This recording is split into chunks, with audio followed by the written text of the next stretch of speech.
President Akufo-Addo, while delivering the State of the Nation address earlier this year, announced that Ghana will start producing its own COVID-19 vaccines in January 2024. According to him, a National Vaccine Institute would be established to lay out a strategy for the country to begin the first phase of commercial production for the jabs. Ahead of this, private companies and other stakeholders in the pharmaceutical manufacturing space are intensifying efforts to achieve this aim. One of such is Phyto-riker Pharmaceuticals Limited, formerly known as GEHOC. GEHOC has commenced the setting up of a new factory which will see to the local production of vaccines. According to the Chief Executive Officer of the company, Theresa Yamson, her outfit has already commenced discussions with the government to achieve this aim.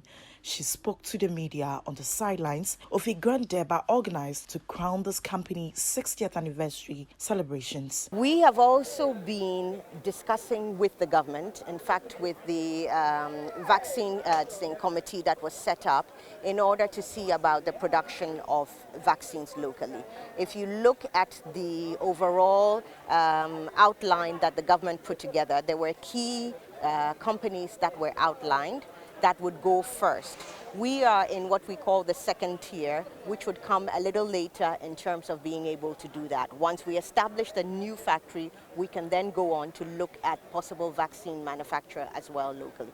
Vaccine manufacturing is not the same in a sense as doing, say, normal pharmaceutical manufacturing, and needs a new plant in order to be able to do that. It also needs the technological know-how and the training. We've started even with some of the training for our local staff here, working very closely with the FDA and with the different partners such as GTZ in order to be able to have the technology and the expertise ready in time. Deputy Trade and Industry Minister Michael Otrebefi reiterated the government's efforts in making Ghana a pharmaceutical manufacturing hub in the West African sub-region. According to him, government is focused on building the capacities of pharmaceutical manufacturers to be able to compete on the international market, which will in turn increase foreign exchange for the country. We are also trying to build the technical capacity of the businesses.